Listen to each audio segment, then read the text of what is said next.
السلام عليكم أحبتي مشاهدي ومتابعي قناة بابل الرياضية، أسعد الله صباحكم بالخير واليمن والبركة. أهلا وسهلا بكم أحبة المشاهدين في هذه التغطية الخاصة من داخل المسبح الأولمبي في بابل الحبيبة، لننقل لكم هذه البطولة التي قامتها مديرية شباب ورياضة بابل وكذلك بالتعاون مع محافظة بابل. ابقوا معنا.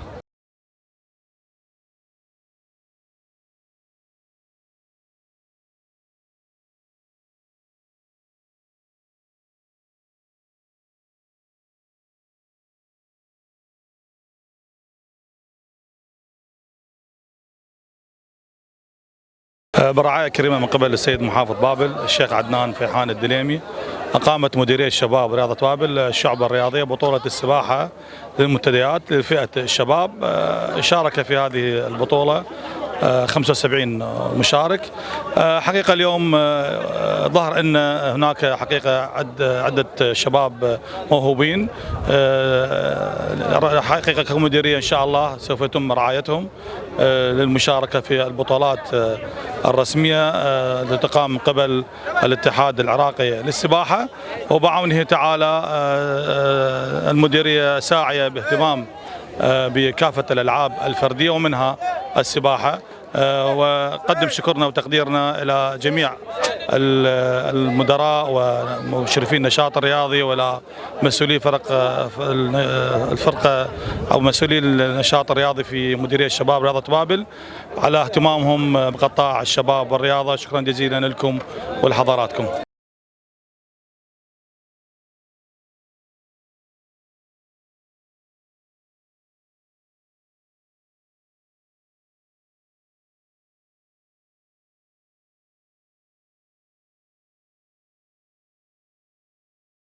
بسم الله الرحمن الرحيم. اللاعب محمد مهند من منتدى النيل، فزنا في سباق ماراثوني للسباحة الحرة 50 متر وحصلنا على المركز الأول. أتمنى أمثل المنتخب الوطني.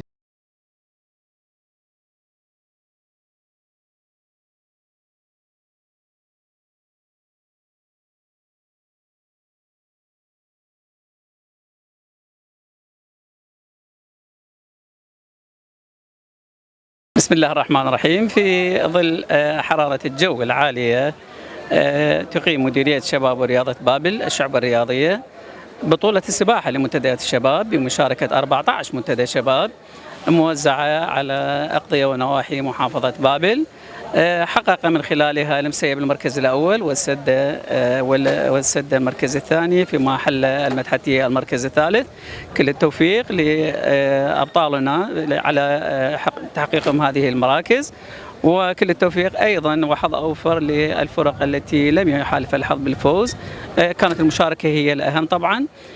شكرنا وتقديرنا للاتحاد الفرعي للسباحة في بابل، ونتمنى أن تكون هذه النشاطات حاضرة في الأشهر القادمة إن شاء الله.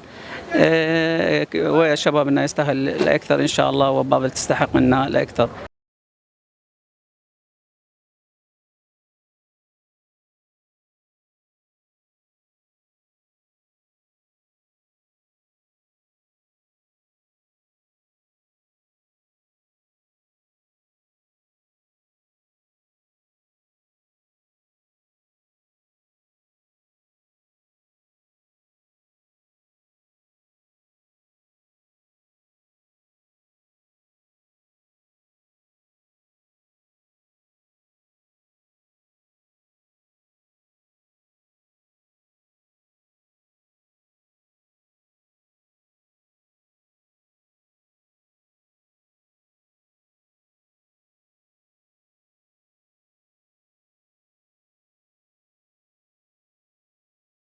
بسم الله الرحمن الرحيم. الاسم أمير جاسم جواد من منتدى المسيب.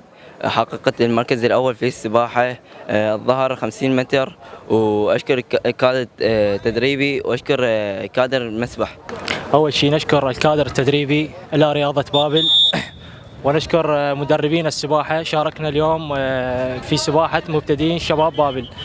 الاسم عبد الله حامد عبد الله، مبتدئين شباب نادي المحاويل. شنو المركز اللي حصلنا على المركز الثاني.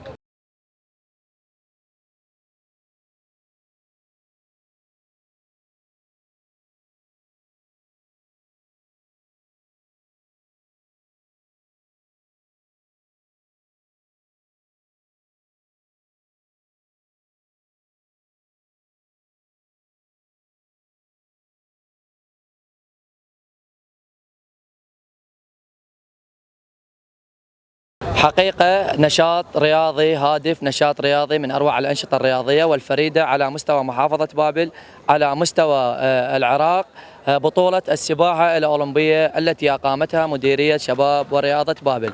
صراحة اليوم الأعداد اللي جت من اللاعبين من المنتديات أعداد كبيرة، أعداد جيدة، مشاركين جيدين، مواهب كثيرة. محافظة بابل تفتقر إلى رياضة السباحة، تفتقر إلى الألعاب الفردية.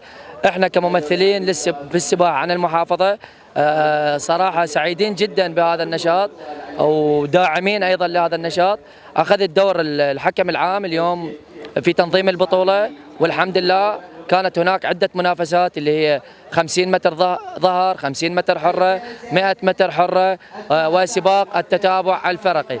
كانت النتائج جيدة ومبشرة بالخير، وإن شاء الله القادم أفضل. أحبتي مشاهدي ومتابعي قناة بابل الرياضية، إلى هنا وصلنا إلى نهاية تغطيتنا لهذا اليوم من داخل المسبح الأولمبي في محافظة بابل. طبعا الصراحة التنظيم كان أكثر من رائع لهذه البطولة. شكرا إلى كل القائمين على هذه البطولة. لقناة بابل الرياضية، علي مهدي، محافظة بابل.